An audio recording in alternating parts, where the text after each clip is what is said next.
Welcome to episode 62 of the Weekender Quarantine Edition. I'm Brandon Roberts here with Chris Bishop. What's going on, man? How you doing? Good. Hey, your house looks clean. That's good. I know. I try. Yeah. My background never works on my computer, no matter what I do. So, oh well. That's good though. So we'll just improvise. So we're trying out some new technology and trying to be good students to the governor. This week he asked everyone to stay home if they can. Do you think we're going to go towards another shutdown? And what is that going to do for us in open houses? Well, first off, did you get a chance to actually view the video that he did during this conversation? I only saw pieces of it because it was like at 3 o'clock in the afternoon. And it was very strange. So he gets on and he says, the COVID tests have had a massive uptick, and we're really, concerned about, the hospitals and being overwhelmed and everything else. And so what we're going to ask is that, I'm not going to shut everyone down. I'm not going to force a quarantine, but I'm going to ask everyone that lives in Las Vegas to quarantine for the next 2 weeks and, wear your face masks. And he went into some really big detail on, how to sanitize your hands. And then he said, but, we'd love the tourists to come and wear their masks as well. And so it was really taken strangely by everybody, because it's kind of like saying, well, if you live here, don't go anywhere. But if you're not from here, come on in. And so I know he got a lot of flack this week because he said quarantine, and then he went and had, I look like lunch or dinner. I mean, I feel bad every time he brings something up that he goes and eats, and, he gets in trouble for it. And so just everyone got, on his case and the whole thing. But I think I've noticed a lot of businesses that are trying to kind of quarantine and protect their employees and their customers to be as mindful as they can about it. Yeah, I mean, COVID seems to be going pretty rampant right now. I mean, it's starting to spread through the realtor community, it seems like. Yeah, we've known a number of people that have it and got it and are getting tested for it to be dealing with that. And so everyone's been asking, do you think we're going to have a real estate shutdown? I think no matter what happens, real estate is still considered essential. And we've shown that it's something that by keeping it essential, the economy is still moving forward. And the big question, though, is, like you said, open houses. And so I think, yeah, if putting people in proximity around each other is the intent of us staying at home, then open houses and showings defeat that purpose. But we put in some guidelines this last time around that said, if you're going to show a house, you should be outside if you're the occupant while they're inside. So we try to do a lot of things to keep people separated. So I think it's real important that people are still just diligent and don't let your guard down, and be responsible. And if we're responsible, then hopefully we don't get shut down again on the open houses, right? Yeah, and I think you should be really cognizant of what you post on social media. If you're posting pictures of yourself at a party this weekend, or getting ready for your Thanksgiving holiday and have everyone there and no mask, I mean, come on. We know that that's how people are seeing these things, is you're posting photos of it on social media, and that's how agents react to everything as they go on and post it. And so be cognizant of what you're posting. Yeah, for sure. Hey, Alex, he's tuned in. He just said hi to us. That's pretty cool. So being my dogs, that's the kind of the hazards of being at home. Special guest. Yeah. So yeah, be conscious about what you're putting on there. Right now, I'm just using memories when they come up from 10 years ago and stuff. I'm posting those. Well, the funny thing is we'd be in the NAR convention right now in most cases. And so mine's full of, Nevada night outs and those things. And we were going to talk about a little bit about NAR, and we just got off a social media posting. Seems like a great segue. So yeah, you just sat in a board meeting today, right? Yeah, we had a board meeting that started at 8 o'clock our time, and it went till 12. I think that's one of the longest ones I've ever been on virtually. When there's only been 2 virtually. But they passed a new ordinance that would change our professional standards process and our code of ethics, that agents can be held responsible for things that they post on social media if they're defaming or they violate fair housing guidelines. So discrimination or harassment or any of those guidelines. And I've always noticed that, agents seem to act one way in a transaction and the way they conduct themselves in the office, and then they jump on social media and just go crazy. And so what they're basically saying is that to be a realtor, you're going to be held to a much higher standard of the way that you portray yourself in public and on social media, and the things that you post and say. If they're offensive, agents will be out there, turning you in. And Yeah, so, and the big thing on this though is this is outside of any real estate transaction or anything else. This is your personal life. Basically, they're expecting you to subscribe to the code of ethics, a higher standard, right?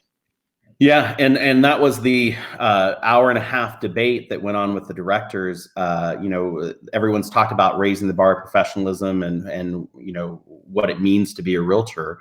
And the code of ethics is always kind of prescribed to things that happen within a real estate transaction. And now they're saying that because of the fact that you are a realtor, because you are a member of the association, the preamble says, "Do unto others as you'd have them do unto you." And if you're doing bad unto others, they're going to report you.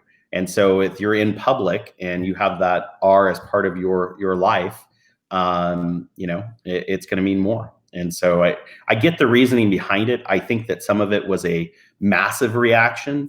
And I think that they could have done a little bit more legwork and working out a better plan. I actually heard a number of people talking on the group that they support policing our industry better. They support being more diligent. But there were a number of additional things they could have done that made it a little bit more pliable and easier to regulate. And so we're going to deal with a lot of issues initially and have to work them out.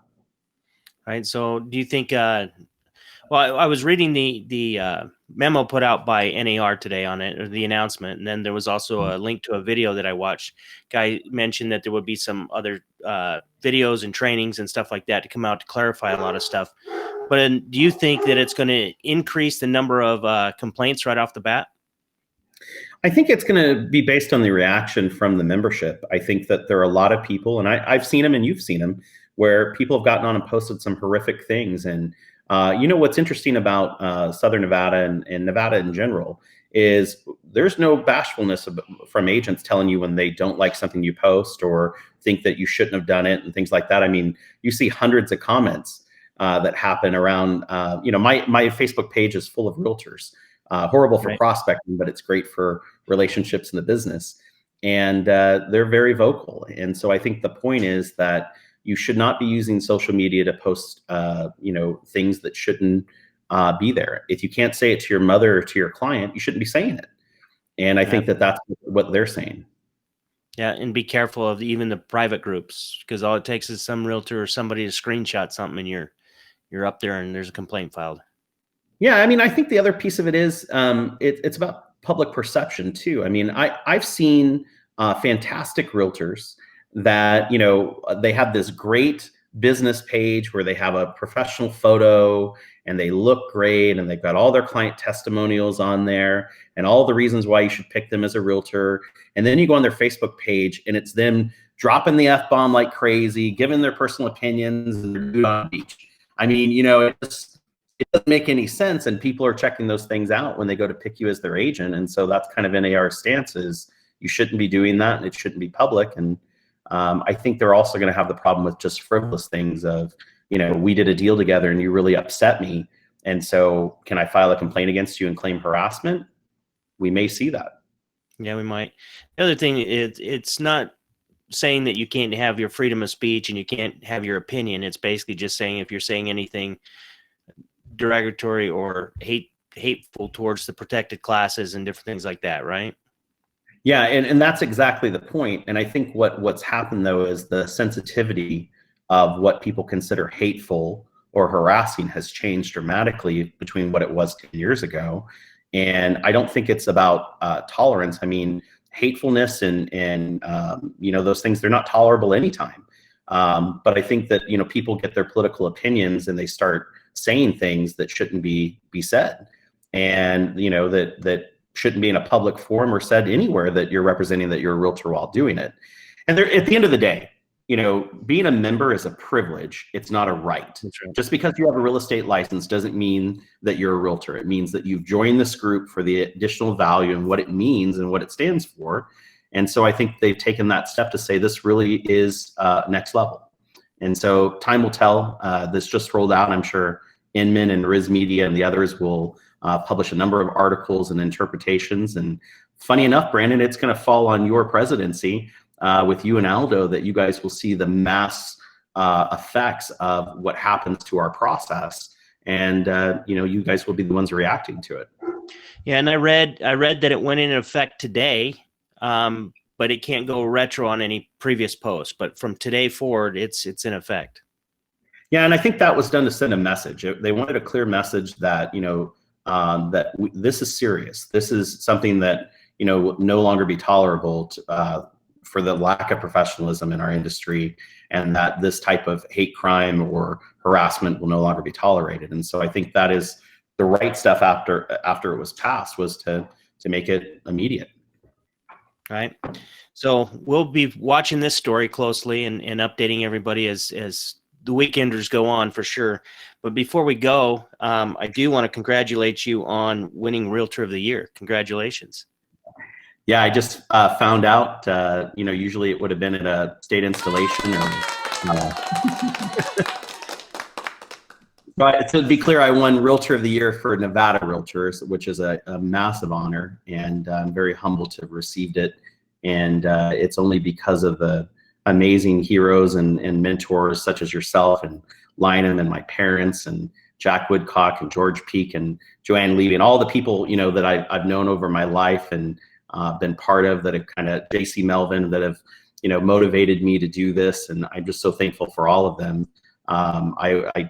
It's just great, and be in service to this association. It's been the best thing I've done in my professional career, and I'm just happy to be here and take part at all. Well, I think it's a tremendous honor to be able to work with you on a daily basis. So, and it's well deserved. It may be just for Nevada, but you're my Realtor of the Year for the country. Well, thank you, sir. And you feel free to post that on Facebook. That's completely okay. That won't be a violation. That's for sure. Right on. So anything else you want to add before we take off? No, I think, we're heading into the holidays, and, a mentor of mine has always said, Bob Hamrick's a big proponent of it, that, holidays are no holidays, and agents can't stop working because they want to enjoy turkey and all of the trimmings. So make sure that you're out there pounding the pavement. Inventory is almost down to a month, which is incredible to think about. Crazy. And so there's still a lot of business out there. Yeah, what you do the last remaining weeks of this year is what's going to set the pace for next year in your first quarter. So, absolutely, very good. Well, we will talk to everyone else next week on the Weekender. Thanks for taking time, Chris. See you then.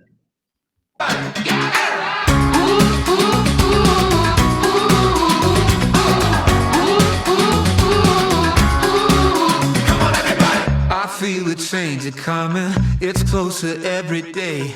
I feel the waters rising.